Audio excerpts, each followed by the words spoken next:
हमारे पास खुशी इस बात की भी है कि हमने सरकार बनाई है और खुशी इस बात की भी है कि एलओपी राहुल जी बने। डबल खुशी है।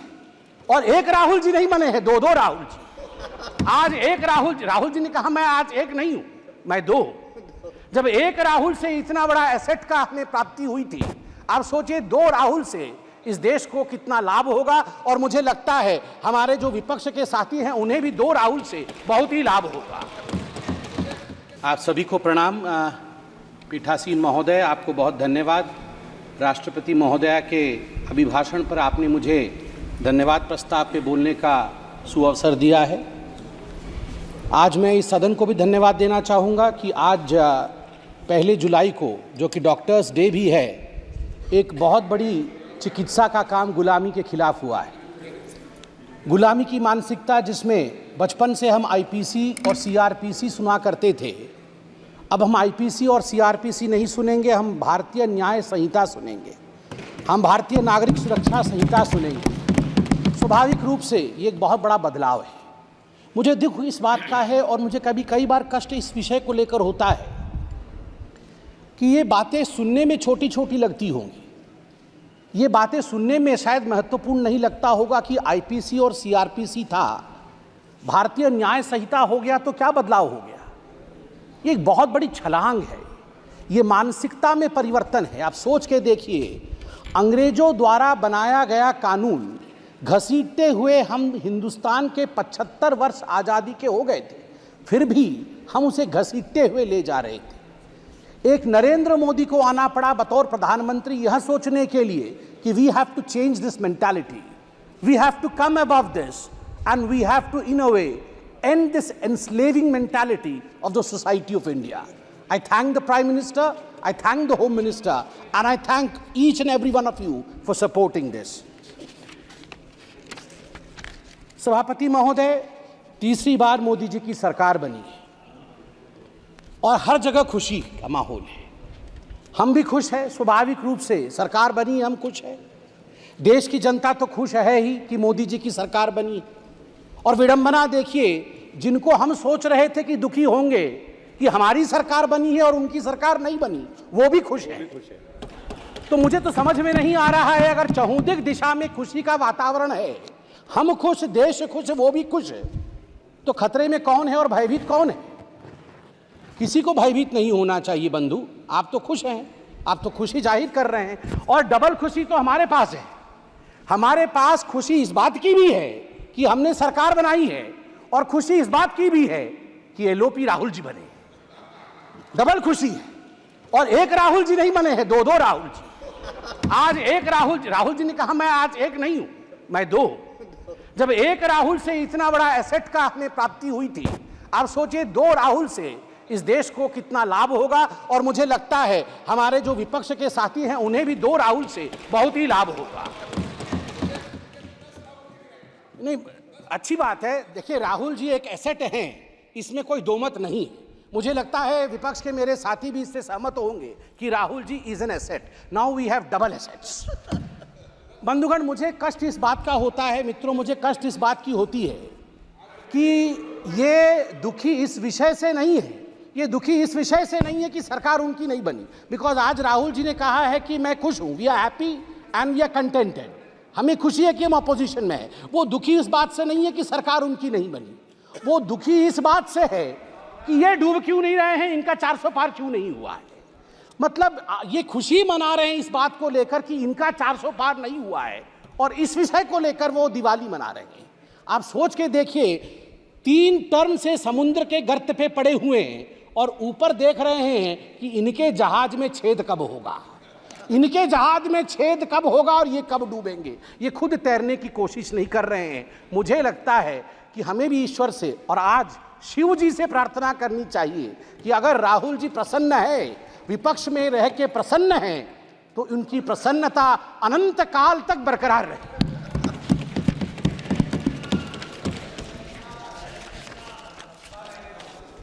सभापति महोदय, मैं पहली बार सांसद बन के आया हूं। इससे पहले आप लोगों ने कई बार टीवी में देखा होगा। मुझे एक विषय, और यह पक्ष विपक्ष का विषय नहीं है, जब मैं 2010 में बैठता था टीवी पर और डिबेट्स होती थी, तो उस समय जब इलेक्शन डिक्लेयर होते थे तो अमूमन जो विषय उभर के आता था, तुरंत टीवी के एंकर्स के विषय में आज बातचीत हुई तो पहला विषय जो उभरता था कि अरे जातीय समीकरण क्या है, उस फलाने राज्य में चुनाव होने वाला है, वहां का जातीय समीकरण क्या है, वहां का धार्मिक समीकरण क्या है, MY समीकरण बनता है कि नहीं, कितने यादव है, कितने मुसलमान है, कितनी पिछड़ा वर्ग है, कितना अगड़ा वर्ग है, इस समीकरण से क्या हम सरकार बना पाएंगे, कौन सी पार्टी सरकार बनाएगी। टुडे आई कैन प्राउडली से that this narrative has been forever killed by the Honorable Prime Minister, Mr. Narendra Modi ji's narrative of development. For the first time in the Indian polity's history, the narration today is how many toilets have been constructed, how many Awas Yojanas have been sent to the poor people.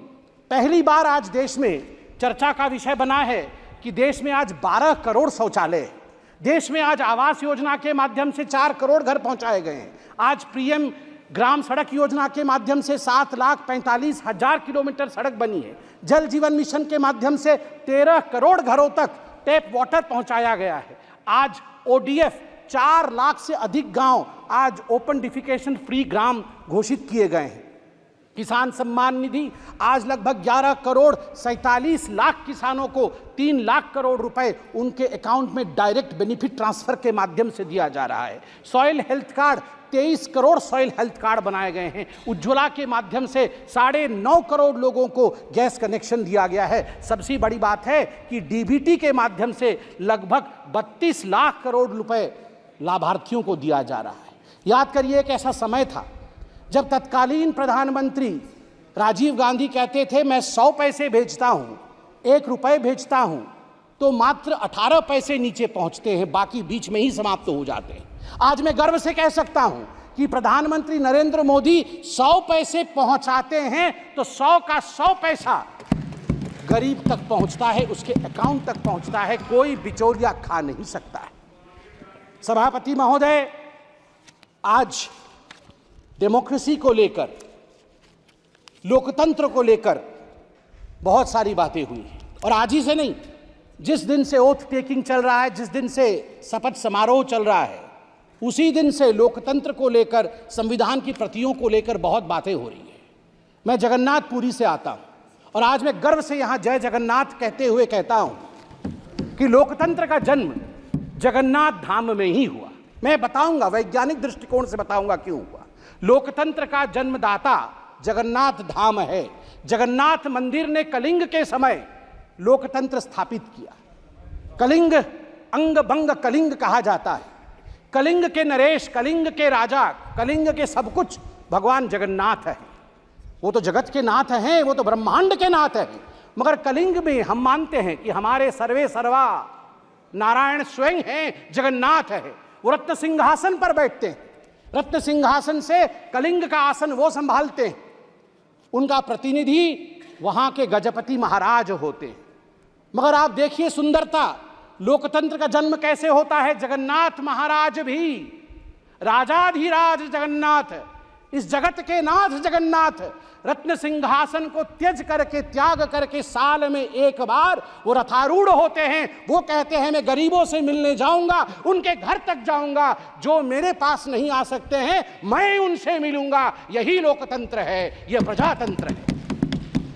और जब रत्न सिंहासन त्यज करके जगन्नाथ रथारूढ़ होते हैं, रथ पर आते हैं, तो गजपति महाराज, उड़ीसा के जो महाराज हैं, वो अपने हाथ में झाड़ू लेकर खुद जगन्नाथ के आगे झाड़ू चलाते हैं। उस दिन वो सफाई कर्मचारी बन जाते हैं। और गर्व के साथ मैं उत्कल पुत्र उड़ीसा का निवासी कह सकता हूं, इसी कारण से उड़ीसा में जाति प्रथा नहीं है, क्योंकि हमारे राजा को झाड़ू पकड़ना पड़ता है।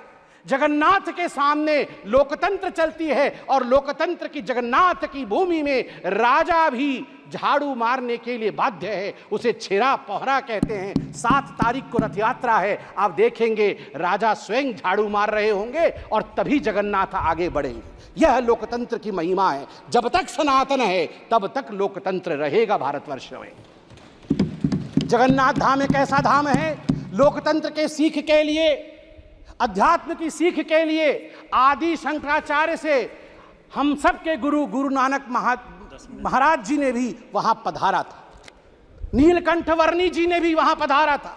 ऐसे कोई गुरु नहीं जो वहां नहीं आए और वहां से शिक्षा दीक्षा लेकर नहीं गए। और आज मैं फक्र के साथ कह सकता हूं, मेरे प्राजी वहां बैठे हुए हैं सभी, जब 1506 में गुरु नानक देव जी जगन्नाथपुरी आए थे और जब वो अंदर गए थे मंदिर भगवान के दर्शन करने, उस समय आरती चल रही थी।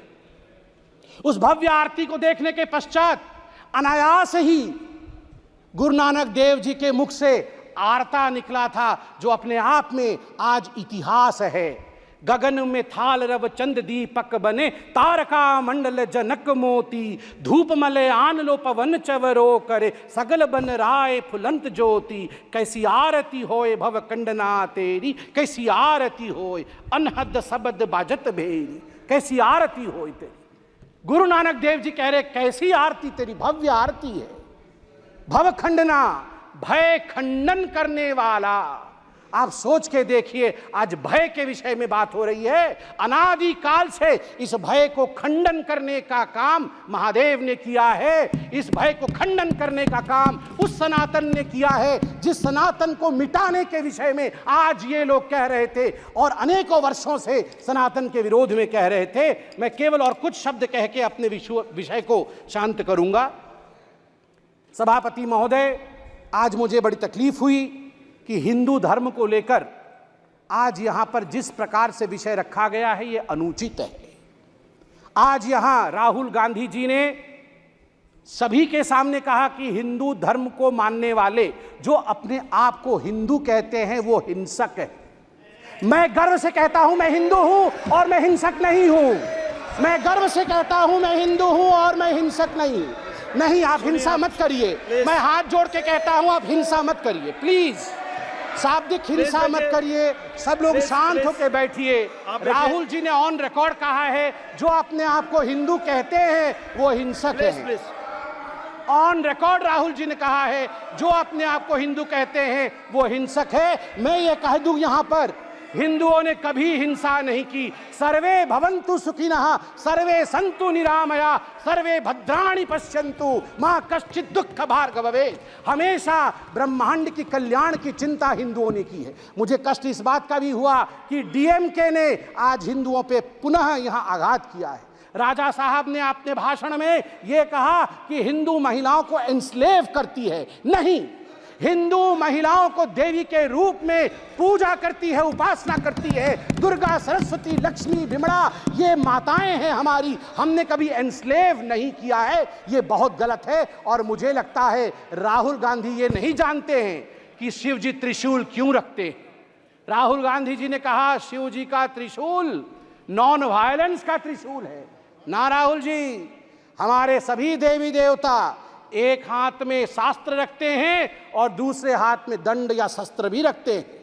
यदि शास्त्र का पालन ना हो, धर्म का पालन ना हो, तो फिर शस्त्र उठा करके दंड देने का संवैधानिक प्रयोजन अनादिकाल से हमारे देवी देवताओं के पास था।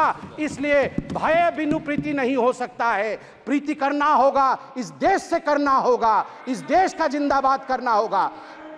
चिल्लाइए मत, पीछे वो बैठे हैं जिन्होंने जय फिलिस्तीन कहा था। आप बैठे। ना, बिल्कुल सही कह रहा हूं जी। आपने यहाँ शपथ में जय फिलिस्तीन कह दिया। मुझे तो डर इस बात का है कि वह दिन भी दूर नहीं जब आप में से कोई यहाँ जय पाकिस्तान भी कह दे। भरोसा नहीं है। आप जय फिलिस्तीन कह सकते हैं तो जय पाकिस्तान भी कह सकते हैं आप लोग। आप लोग धिक्कार का विषय है, धिक्कार का विषय है। यदि आप जय फिलिस्तीन कह सकते हैं, यहाँ पर जो संवैधानिक प्रक्रियाएं हैं उसको ताक पे रख करके आपने जय फिलिस्तीन कहा। कल को जय पाकिस्तान कैसे नहीं कह सकते हैं? कह सकते हैं। और आप लोगों ने कहा सेंगोल हटा दीजिए। आप लोगों ने कहा सेंगोल हटा दीजिए। सेंगोल मतलब समझते हैं आप? सेंगोल एक तमिल शब्द है जिसका अर्थ है सिमाई। सिमाई मतलब राइटियसनेस, न्याय का दंड है। ये धर्म का दंड है। धर्म मतलब हिंदू मुस्लिम सिख ईसाई नहीं। धर्म मतलब धारयति इति धर्म, जो धारण करता है न्याय को वो धर्म है। ये दंड न्याय को धारण करता है। ये कभी ना हटेगा, ना हटने की इसके स्वप्न कोई देख सकता है। इतना ही कह के मैं पीठासीन को नमन करके धन्यवाद देता हूं।